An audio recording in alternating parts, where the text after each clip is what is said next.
இன்றைக்கும் எனக்கு ஒரு குற்ற உணர்வு என்னென்னா, அதாவது என் துணைவியாரை பார்க்கும்போதெல்லாம் எனக்கு தெரியும்.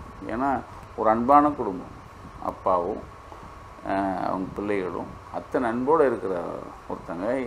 நான் எங்கள் வீட்டில் என்னை திருமணம் பண்ணதுக்காக ஒரு நல்லது செய்ய வேணாம், கெட்டது செய்யாமல் இருந்திருக்கலாமே, இப்படி ஒரு இழவு விழுந்திருக்கா, இது இழவுக்கு காரணமாக இல்லாமல் இருந்திருக்கலாமே அப்படிங்கிறது இன்றைக்கு வரைக்கும். அப்போது இத்தனை விலையை கொடுத்து நான் அந்த வீரப்பனை இன்றைக்கும் இப்போயும் நீங்கள் ஜிபேயில் 1.5 வருஷம் ஆச்சு.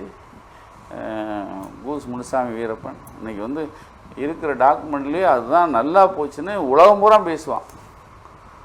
ஆனால் இந்த அதுக்குள்ளே பாலிடிக்ஸ் நிறைய வச்சுருப்பான்னு வச்சுங்களேன். இதை தேர்ந்தெடுத்துக்கூடாது நிறைய பேர் கங்கணம் போட்டு பண்ணுவான், அதுக்குள்ளே நான் வரல.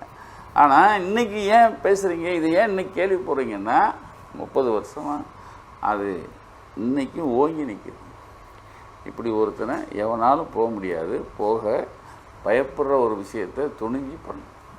அந்த துணிஞ்சு பண்ணதுனால கல்லறியத்தான் செய்வான்.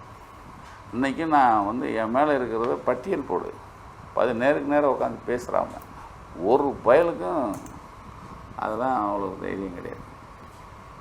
அதனால் அந்த நீங்கள் இதெல்லாம் தொடச்சி விட்டு போவாங்கள்ல, அப்படி தொடச்சி விட்டு போயிட்டே இருப்போம்.